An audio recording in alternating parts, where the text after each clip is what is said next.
Today is one of those days where you just have to be prepared for anything, ready for anything. I am in Smoky Mountain National Park today. My plan today was to hike up to Clingmans Dome, which is the highest point in the Smoky Mountains. It's the third highest peak in the east and the highest point on the Appalachian Trail. Now in the winter time, the road to get to the trailhead is actually closed, so you hike up the road for about 7 miles and then hit the trail. But to get to that road, you have to drive on the park road here, which is Route 441. And sadly, today it is closed. As you guys can see, there is too much ice and snow up there. I actually just talked to 2 Park Service rangers that were heading up there with some horses. Not sure what they were doing, if they were going on a rescue mission or what. But I will not be able to do that hike today, so I'm going to try and head back down to the visitor center, see if I can get some reception and try to find something else in the area that I can take you guys on to show you some of the scenery and show you a little bit more of the beautiful areas here around Smoky Mountains. Even when the hiking doesn't work out, one of the things you can do here in Smoky Mountain National Parks from the southern entrance here in Cherokee is come and see the elk.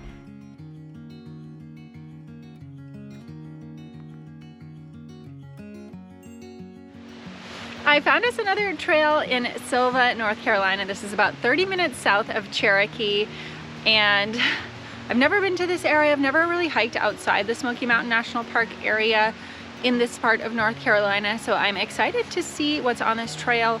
I did check it out on All Trails. It showed that it had a few waterfalls and a pretty awesome view from the top. So let's hit the trail.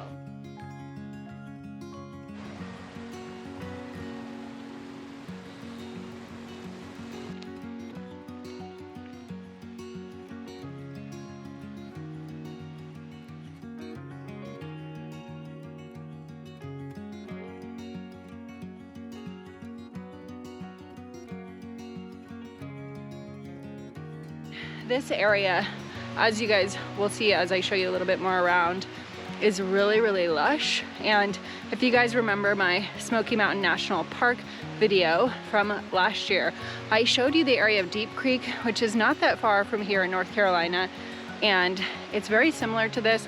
Lots of lush green vegetation and lots of rainfall. You know, a lot of southern Appalachia is actually considered a temperate rainforest because of how moist the air is and how much rainfall it gets.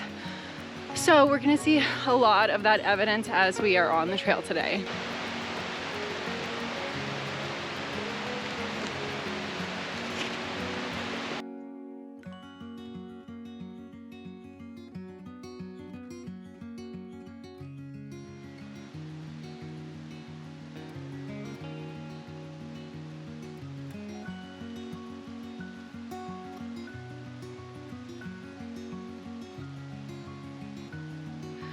I watched a video recently called Why I Hike Solo, and I've been thinking about it a lot because, as you guys know, I pretty much always hike and travel by myself, and there's a lot of reasons behind that, but one of the main ones is that it's just advice that my dad gave me when I was a really little kid. He said, you know, if you do anything in your life, the one thing you need to do is go out in the wilderness by yourself, live by yourself, and just get to know yourself. I think, you know, Americans and plenty of people around the world, especially when it comes to women, are just really codependent on society and each other. And a lot of people, you know, have this preconceived notion that women in general should not be out traveling by themselves, and they should certainly not be out in the wilderness by themselves. I get comments all the time from people on my solo backpacking video about the fact that I am stupid for going out into the outdoors by myself. And I just don't think that they're probably saying that to all of the men that are doing the exact same thing.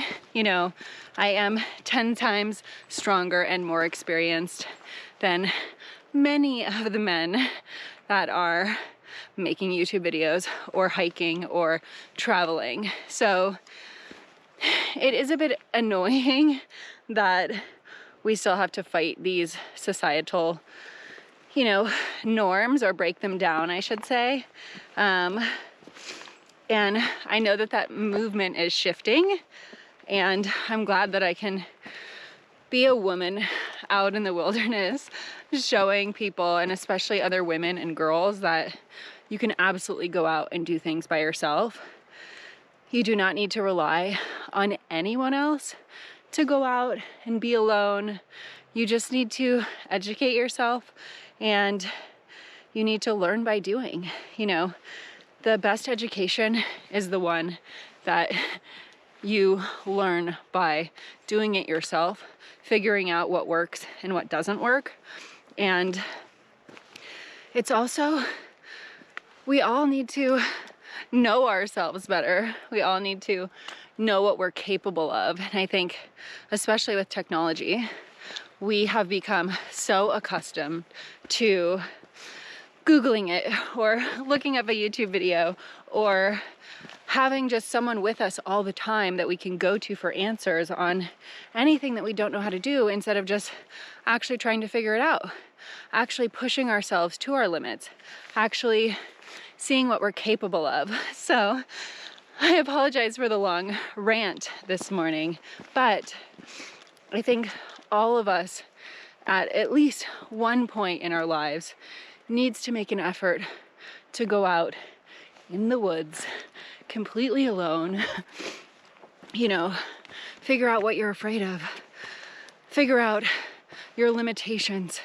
and reach past those limitations, you know, push yourself, challenge yourself. It's a scary world out there, but you know, if you're aware of what you're capable of, it's a lot less scary. And I know that just from always doing that my whole life, going out and just doing it, trying it, seeing if I'm afraid of it or not. Because we can have a lot of preconceived notions of our own selves that are completely false.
Trail's pretty snowy now and a little bit slick. When I go down, I will probably put on some micro spikes, but I have my trekking pole today, which is making a big difference in the snow.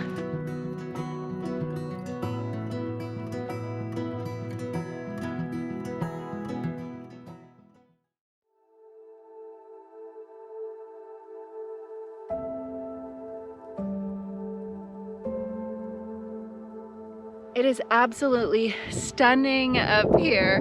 I am just about to be swallowed by the fog up here, but there are 360-degree views up at this summit, and it's just absolutely stunning. On a clear day, I think we would have a full view of the Smoky Mountains, but today, lots of mist and fog, pretty typical of this part of the country with the Blue Ridge Mountains and the Appalachian Mountains as well. But I'm going to show you guys a little bit more of the scenery here. Just beautiful. We're going to disappear here in a second into the fog.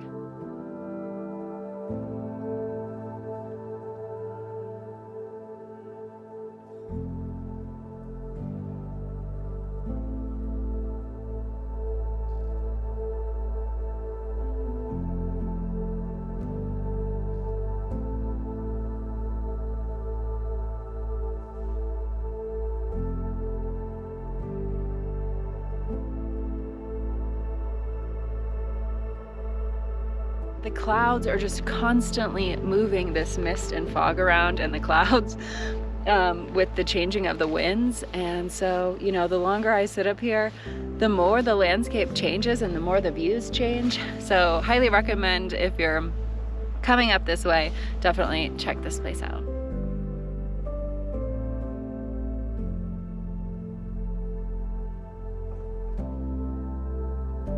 Something else I wanted to tell you guys, I'm just gonna have some lunch here, so while I'm doing that, I thought I would let you guys know that in a future video, I do plan on doing a video about hiking preparedness that talks about, you know, what I pack with me, but also what I do the night before to be prepared for where I'm going, and also what I do leading up to my hikes as well, as far as fitness stuff goes. So if you have questions about that, you're new to hiking, or you just always feel like you're not that prepared, definitely drop a comment down below and let me know what questions you have. And also on my website, I have a 12-week hiking training guide. Now, I made this specifically for Kilimanjaro and Mount Whitney, but it's a great training guide for anyone that's trying to get into longer hikes, you know, over 6-7 miles, or anything that's multi-day. So definitely click on the little tab up there. You can also check it out in the description, and check that out and sign up for my email list as well. And I will show you guys a little bit more as we go down the trail, but don't forget to hit that subscribe button, smash that like button on this video if you enjoyed today's little misadventure and adventure that it turned into, and I will see you guys in the next video.